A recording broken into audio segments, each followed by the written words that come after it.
Last night in Kabul, the United States ended 20 years of war in Afghanistan, the longest war in American history. We completed one of the biggest airlifts in history, with more than 120,000 people evacuated to safety. That number is more than double what most experts thought were possible. No nation has ever done anything like it in all of history. Only the United States had the capacity and the will and ability to do it, and we did it today. The extraordinary success of this mission was due to the incredible skill, bravery, and selfless courage of the United States military and our diplomats and intelligence professionals. For weeks, they risked their lives to get American citizens, Afghans who helped us, citizens of our allies and partners and others on board planes and out of the country. And they did it facing a crush of enormous crowds seeking to leave the country. And they did it knowing ISIS-K terrorists, sworn enemies of the Taliban, were lurking in the midst of those crowds. And still, the women and men of the United States military, our diplomatic corps, and intelligence professionals did their job and did it well, risking their lives, not for professional gains, but to serve others, not in a mission of war, but in a mission of mercy. 20 service members were wounded in the service of this mission. 13 heroes gave their lives. I was just at Dover Air Force Base for the dignified transfer. We owe them and their families a debt of gratitude we can never repay, but we should never, ever, ever forget. In April, I made a decision to end this war. As part of that decision, we set the date of August 31st for American troops to withdraw. The assumption was that more than 300,000 Afghan national security forces that we had trained over the past 2 decades and equipped would be a strong adversary in their civil wars with the Taliban. That assumption that the Afghan government would be able to hold on for a period of time beyond military drawdown turned out not to be accurate. But I still instructed our national security team to prepare for every eventuality, even that one. And that's what we did. So we were ready when the Afghan security forces, after 2 decades of fighting for their country and losing thousands of their own, did not hold on as long as anyone expected. We were ready when they and the people of Afghanistan watched their own government collapse and their president flee amid the corruption and malfeasance, handing over the country to their enemy, the Taliban, and significantly increasing the risk to U.S. personnel and our allies. As a result, to safely extract American citizens before August 31st, as well as embassy personnel, allies and partners, and those Afghans who had worked with us and fought alongside of us for 20 years, I had authorized 6,000 troops, American troops, to Kabul to help secure the airport. As General McKenzie said, this is the way the mission was designed. It was designed to operate under severe stress and attack, and that's what it did. Since March, we reached out 19 times to Americans in Afghanistan with multiple warnings and offers to help them leave Afghanistan, all the way back as far as March. After we started the evacuation 17 days ago, we did initial outreach and analysis and identified around 5,000 Americans who had decided earlier to stay in Afghanistan but now wanted to leave. Our Operation Allied Rescue ended up getting more than 5,500 Americans out. We got out thousands of citizens and diplomats from those countries that went into Afghanistan with us to get bin Laden. We got out locally employed staff of the United States Embassy and their families, totaling roughly 2,500 people. We got thousands of Afghan translators and interpreters and others who supported the United States out as well. Now we believe that about 100 to 200 Americans remain in Afghanistan with some intention to leave. Most of those who remain are dual citizens, longtime residents who had earlier decided to stay because of their family roots in Afghanistan.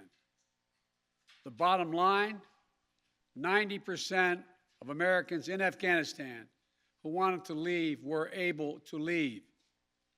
And for those remaining Americans, there is no deadline. We remain committed to get them out if they want to come out. Secretary of State Blinken is leading the continued diplomatic efforts to ensure safe passage for any American, Afghan partner, or foreign national who wants to leave Afghanistan. In fact, just yesterday, the United Nations Security Council passed a resolution that sent a clear message about what the international community expects the Taliban to deliver on moving forward, notably freedom of travel, freedom to leave. And together, we are joined by over 100 countries that are determined to make sure the Taliban upholds those commitments. It will include ongoing efforts in Afghanistan to reopen the airport, as well as overland routes, allowing for continued departure to those who want to leave and deliver humanitarian assistance to the people of Afghanistan. The Taliban has made public commitments, broadcast on television and radio across Afghanistan, on safe passage for anyone wanting to leave, including those who worked alongside Americans. We don't take them by their word alone, but by their actions. And we have leverage to make sure those commitments are met.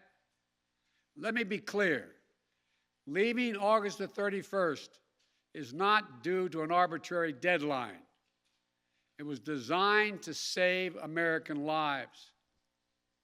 My predecessor, the former president, signed an agreement with the Taliban to remove U.S. troops by May the 1st, just months after I was inaugurated. It included no requirement that the Taliban work out a cooperative government arrangement with the Afghan government. But it did authorize the release of 5,000 prisoners last year, including some of the Taliban's top war commanders, among those who just took control of Afghanistan. And by the time I came to office, the Taliban was in its strongest military position since 2001, controlling or contesting nearly half of the country. The previous administration's agreement said that if we stuck to the May 1st deadline that they had signed on to leave by, the Taliban wouldn't attack any American forces. But if we stayed, all bets were off. So we were left with a simple decision. Either follow through on the commitment made by the last administration and leave Afghanistan, or say we weren't leaving and commit another tens of thousands more troops going back to war. That was the choice, the real choice, between leaving or escalating. I was not going to extend this forever war, and I was not extending a forever exit. The decision to end the military airlift operations at Kabul airport was based on the unanimous recommendation of my civilian and military advisors, the Secretary of State, the Secretary of Defense, the Chairman of the Joint Chiefs of Staff, and all the service chiefs, and the commanders in the field. Their recommendation was that the safest way to secure the passage of the remaining Americans and others out of the country was not to continue with 6,000 troops on the ground in harm's way in Kabul, but rather to get them out through non-military means. In the 17 days that we operated in Kabul, after the Taliban seized power, we engaged in an around-the-clock effort to provide every American the opportunity to leave. Our State Department was working 24/7, contacting and talking and in some cases walking Americans into the airport. Again, more than 5,500 Americans were airlifted out. And for those who remain, we will make arrangements to get them out if they so choose. As for the Afghans, we and our partners have airlifted 100,000 of them. No country in history has done more to airlift out the residents of another country than we have done. We will continue to work to help more people leave the country who are at risk. We're far from done. For now, I urge all Americans to join me in grateful prayer for our troops and diplomats and intelligence officers who carried out this mission of mercy in Kabul and at tremendous risk with such unparalleled results. An airlift that evacuated tens of thousands, to a network of volunteers and veterans who helped identify those needing evacuation, guide them to the airport, and provided them for their support along the way. We're going to continue to need their help. We need your help, and I'm looking forward to meeting with you. And to everyone who is now offering or who will offer to welcome Afghan allies to their homes around the world, including in America, we thank you. I take responsibility for the decision. Now some say we should have started mass evacuation sooner. And couldn't this have been done in a more orderly manner? I respectfully disagree. Imagine if we'd begun evacuations in June or July, bringing in thousands of American troops and evacuating more than 120,000 people in the middle of a civil war.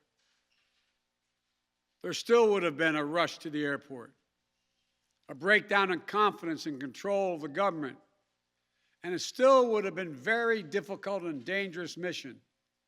The bottom line is there is no evacuation from the end of a war that you can run without the kinds of complexities, challenges, and threats we faced. None. There are those who would say we should have stayed indefinitely for years on end. They ask, why don't we just keep doing what we were doing? Why do we have to change anything? The fact is, everything had changed. My predecessor had made a deal with the Taliban.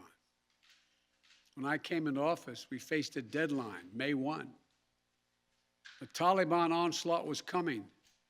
We faced one of two choices: follow the agreement of the previous administration and extend to have more time for people to get out, or send in thousands of more troops and escalate the war. To those asking for a third decade of war in Afghanistan, I ask, what is the vital national interest? In my view, we only have one: to make sure Afghanistan can never be used again to launch an attack on our homeland. Remember why we went to Afghanistan in the first place? Because we were attacked by Osama bin Laden and al-Qaeda on September 11th, 2001. And they were based in Afghanistan. We delivered justice to bin Laden on May 2nd, 2011, over a decade ago. Al-Qaeda was decimated. I respectfully suggest you ask yourself this question. If we'd been attacked on September 11, 2001, from Yemen instead of Afghanistan, would we have ever gone to war in Afghanistan? Even though the Taliban controlled Afghanistan in the year 2001? I believe the honest answer is no. That's because we had no vital interest in Afghanistan other than to prevent an attack on America's homeland and our friends. And that's true today. We succeeded in what we set out to do in Afghanistan, over a decade ago. Then we stayed for another decade. It was time to end this war. This is a new world. The terror threat has metastasized across the world, well beyond Afghanistan. We face threats from al-Shabaab in Somalia, al-Qaeda affiliates in Syria and the Arabian Peninsula, and ISIS attempting to create a caliphate in Syria and Iraq and establishing affiliates across Africa and Asia. The fundamental obligation of a president, in my opinion, is to defend and protect America, not against threats of 2001, but against the threats of 2021 and tomorrow. That is the guiding principle behind my decisions about Afghanistan. I simply do not believe that the safety and security of America is enhanced by continuing to deploy thousands of American troops and spending billions of dollars a year in Afghanistan. But I also know that the threat from terrorism continues in its pernicious and evil nature. But it's changed, expanded to other countries. Our strategy has to change too. We will maintain the fight against terrorism in Afghanistan and other countries. We just don't need to fight a ground war to do it. We have what's called over-the-horizon capabilities, which means we can strike terrorists and targets without American boots on the ground, or very few if needed. We've shown that capacity just in the last week. We struck ISIS-K remotely, days after they murdered 13 of our service members and dozens of innocent Afghans. And to ISIS-K, we are not done with you yet. As Commander-in-Chief, I firmly believe the best path to guard our safety and our security lies in a tough, unforgiving, targeted, precise strategy that goes after terror where it is today, not where it was 2 decades ago. That's what's in our national interest. And here's a critical thing to understand. The world is changing. We're engaged in a serious competition with China. We're dealing with the challenges on multiple fronts with Russia. We're confronted with cyber attacks and nuclear proliferation. We have to shore up America's competitiveness to meet these new challenges in the competition for the 21st century. And we can do both. Fight terrorism and take on new threats that are here now and will continue to be here in the future. And there's nothing China or Russia would rather have, would want more in this competition in the United States to be bogged down another decade in Afghanistan. As we turn the page on the foreign policy that has guided our nation the last 2 decades, we've got to learn from our mistakes. To me, there are 2 that are paramount. First, we must set missions with clear, achievable goals, not ones we'll never reach. And second, we must stay clearly focused on the fundamental national security interest of the United States of America. This decision about Afghanistan is not just about Afghanistan. It's about ending an era of major military operations to remake other countries. We saw a mission of counterterrorism in Afghanistan, getting the terrorists and stopping attacks, morph into a counterinsurgency, nation building, trying to create a democratic, cohesive, and united Afghanistan, something that has never been done over many centuries of Afghan's history.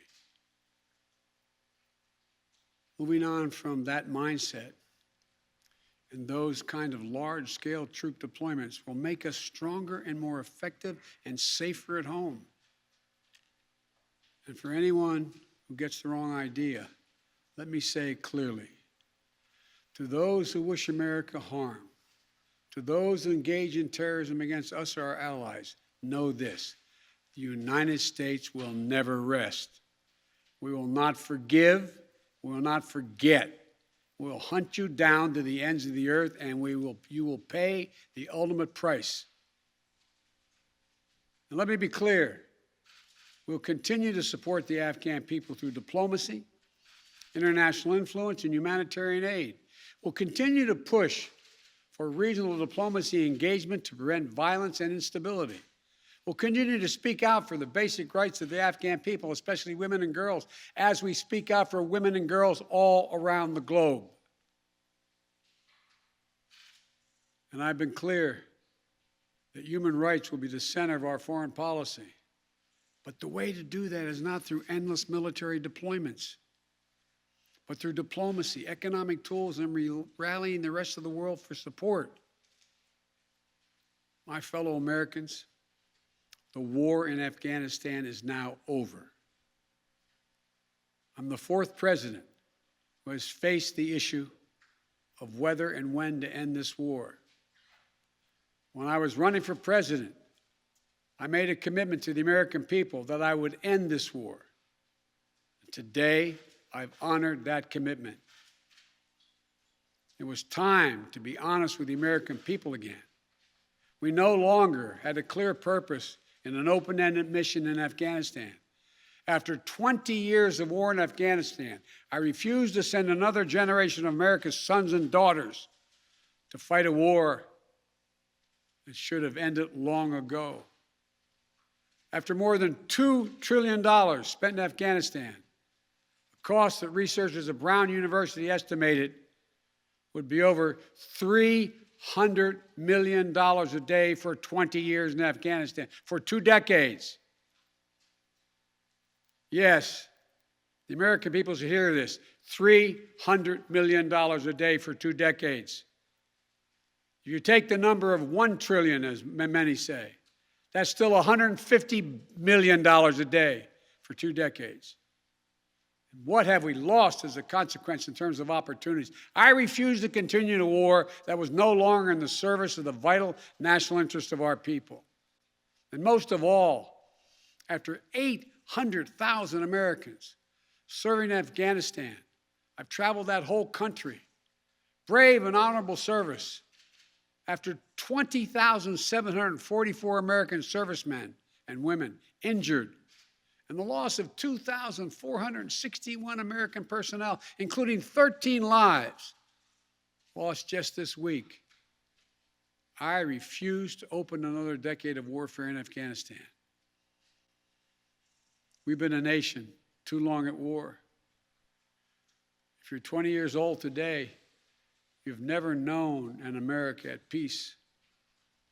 So when I hear that we could have, should have continued the so-called low-grade effort in Afghanistan at low risk to our service members, at low cost, I don't think enough people understand how much we have asked of the 1% of this country who put that uniform on, willing to put their lives on the line in defense of our nation.